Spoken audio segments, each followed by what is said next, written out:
ప్రస్తుతానికి బంగారం ప్రియులకు బిగ్ షాక్ అని చెప్పుకోవాలి. బంగారంపై ట్రంప్ చర్యల ఎఫెక్ట్ చాలా క్లియర్గా కనిపిస్తుంది. భారీగా బంగారం ధరలు పెరిగిపోతున్నాయి. ఒక్కరోజే 700 రూపాయలు ఒక్కసారిగా గోల్డ్ ధర పెరిగింది. సాయంత్రం వరకు మరింత పెరిగే ఛాన్స్ ఉన్నట్టు తెలుస్తుంది. ప్రస్తుతం తులం ఇటు 24 క్యారెట్కి సంబంధించిన గోల్డ్ తులం బంగారం ఇప్పుడు 1,38,710 రూపాయలు.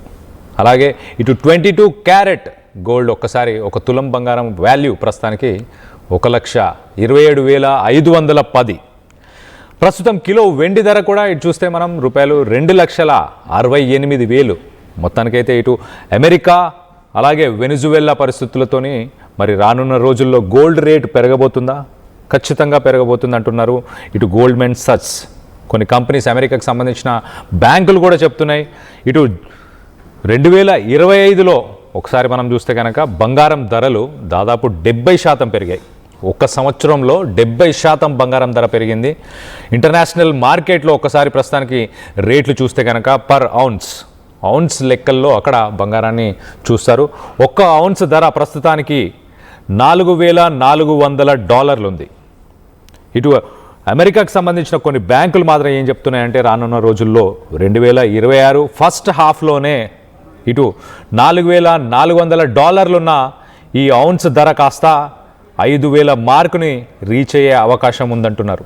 4,800 నుంచి $5,000 పర్ ఔన్స్ అంటే ఇంకా $400 నుంచి $600 ఇటు పర్ ఔన్స్ పెరిగే అవకాశం ఉంది. సో ఖచ్చితంగా 2026లో కూడా ఇటు 2025లో ఎలాగైతే 70% బంగారం ధరలు పెరిగాయో 2026లో కూడా ధరలు పెరగబోతున్నాయి అంటూ ఇటు ఇంటర్నేషనల్ బ్యాంక్స్ కొని చెప్పుకొస్తున్నాయి. దీనికి గల కారణాలు ఏంటి? వీటిని కొంత విశ్లేషించే ప్రయత్నం చేద్దాం.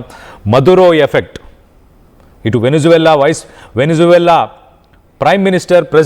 వెనిజువెలా ప్రెసిడెంట్ నికోలస్ మదురోని ఇటు ట్రంప్ అర్ధరాత్రి పూట ఆయనని అరెస్ట్ చేసి కిడ్నాప్ చేసి అక్కడి నుంచి అమెరికాకు తీసుకెళ్ళి డ్రగ్స్ కేసులో ఇప్పుడు ప్రస్తుతానికి న్యూయార్క్ సిటీ జైల్లో ఆయన ఉన్నాడు.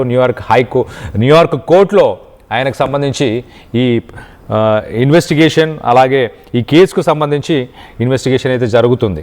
కానీ ఉన్న పలంగా ఇటు వెనిజువెలా నుంచి ఒక దేశం నుంచి ఒక ప్రెసిడెంట్ని తీసేసిన తర్వాత అక్కడ పవర్ వ్యాక్యూమ్ అంటే ఆ దేశాన్ని నడిపే వ్యక్తులు అక్కడ లేకపోవడం. దాని తర్వాత వెనిజువెలా ప్రపంచం మొత్తంలో 18% ఆయిల్, ప్రపంచం మొత్తంలో ఉన్న ఆయిల్లో 18% వెనిజువెలా దగ్గర ఉంది.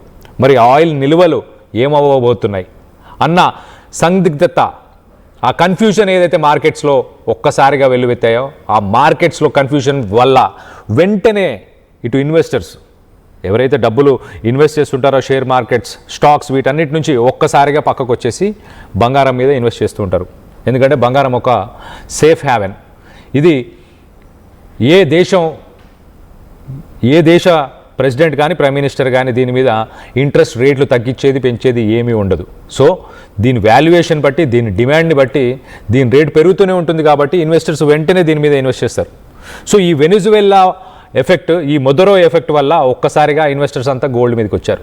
దీనికి ఇంకొక కారణం ఏంటంటే ఇటు మోన్రాయ్ డాక్ట్రిన్ అని చెప్పేసి సౌత్ అమెరికాకు సంబంధించిన దేశాలలో వేరే దేశాలు ఎవరు వచ్చి అక్కడ వాళ్ళు ఆధిపత్యాన్ని చెలాయించడానికి వీలుండదు అంటూ మోన్రాయ్ డాక్ట్రిన్ అని ఒక సైన్ని ఒక అగ్రిమెంట్ని ఒక డీల్ని గతంలోనే రాసుకున్నారు. కొన్ని దశాబ్దాల ముందే ఈ డీల్ని రాసుకున్నారు. ఆ డీల్ని ఉల్లంఘించి ఇటు ట్రంప్ వెళ్ళి ఇటు నికోలస్ మదురోని అరెస్ట్ చేయడం, దీనివల్ల ఇప్పుడు ఒక్కసారిగా ఇటు రష్యా, చైనా వీటికి ఎఫెక్ట్ పడుతుంది. ఎలా పడుతుంది అంటే వెనిజువెలా నుంచి 80% ఆయిల్ని కొనేది చైనా. అలాగే రష్యాకు కూడా కొన్ని ఇంట్రెస్ట్లు ఉన్నాయి ఇటు వెనిజువెలాకు సంబంధించి.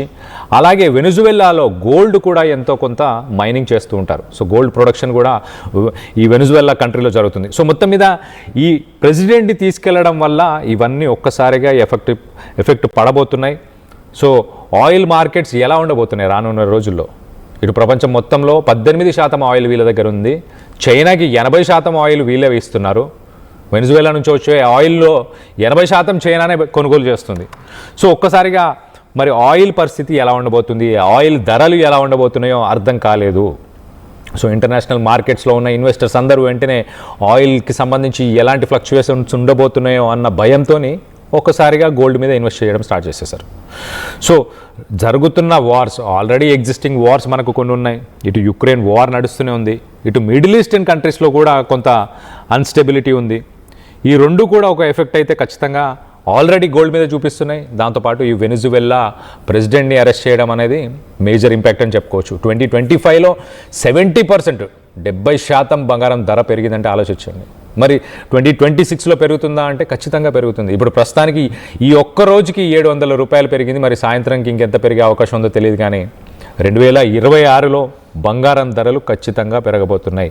ఇంటర్నేషనల్ మార్కెట్లో మనం ఒకసారి చూస్తే కనుక ఒక ఔన్స్ది $4,400 ఉన్నది కాస్త రానున్న రోజుల్లో ఫస్ట్ హాఫ్లోనే, అంటే 6 నెలల లోపలనే ఇటు $4,800 నుంచి $5,000 అయ్యే అవకాశం ఉంది అంటూ చాలా క్లియర్గా ఇటు ప్రిడిక్షన్స్ చేస్తున్నారు. ఇటు ఇంటర్నేషనల్ బ్యాంక్స్ ప్రిడిక్షన్స్ చేస్తున్నాయి.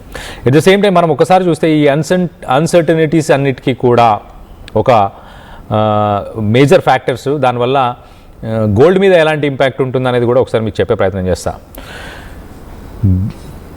సెంట్రల్ బ్యాంక్స్, ఎస్పెషల్లీ ఇటు ఈస్టర్న్ కంట్రీస్కి సంబంధించిన సెంట్రల్ బ్యాంక్స్, అంటే చైనా కానీ, ఇండియా కానీ, అలాగే దాంతోపాటు థాయిలాండ్, ఇండోనేషియా, ఫిలిప్పైన్స్, కొరియా, ఇలాంటి దేశాలన్నీ కూడా యుఎస్ డాలర్ని పక్కన పెట్టాలన్న ఉద్దేశంతో, ఈవెన్ రష్యా కూడా యుఎస్ డాలర్ని పక్కన పెట్టాలన్న ఉద్దేశంతో ఎక్కువ మోతాదులో బంగారాన్ని కొనుగోలు చేస్తున్నాయి బ్యాంక్స్ అన్నీ, ప్రతి దేశానికి సంబంధించిన బ్యాంక్స్. అంటే ఇప్పుడు ఫర్ ఎగ్జాంపుల్ ఇండియాలో మనం చూస్తే కనుక ఆర్బీఐ లాంటి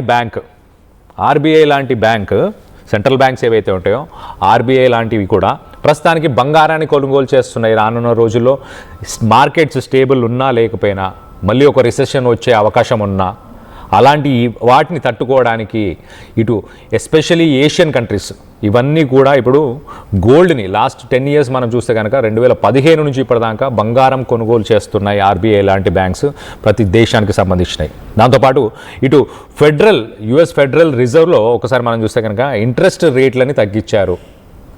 ఇంట్రెస్ట్ రేట్లను తగ్గించడం వల్ల వాళ్ళకు వచ్చే వడ్డీలు తగ్గిపోతున్నాయి. కాబట్టి బంగారం మీద ఎక్కువ మోతాదులో అమెరికాకు సంబంధించిన ఇన్వెస్టర్స్ కూడా ఎక్కువ మోతాదులో బంగారం మీద ఇన్వెస్ట్ చేస్తున్నారు. అక్కడ ఉన్న బ్యాంక్స్ కానీ ఇవన్నీ కూడా బంగారం మీద ఇన్వెస్ట్ చేయడం.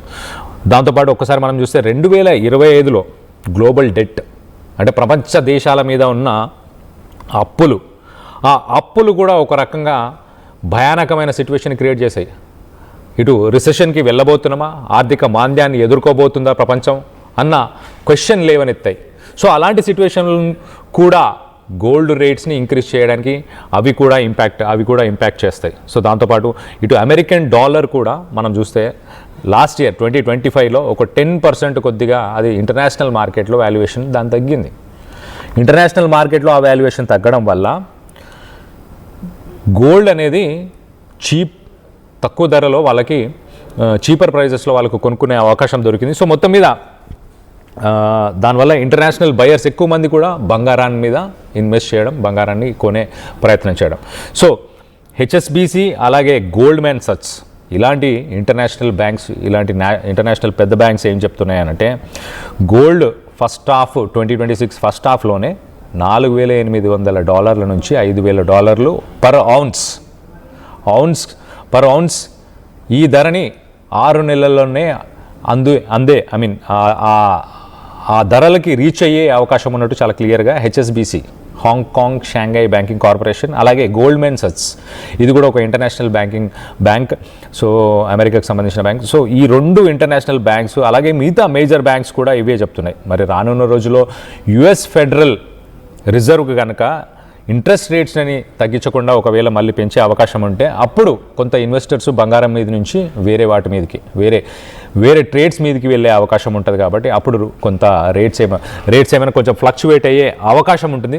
కానీ మొత్తం మీద 2025 మనం చూసాం ఆల్రెడీ 70%, ఒక సంవత్సరంలోనే 70% బంగారం వాల్యుయేషన్ పెరిగింది.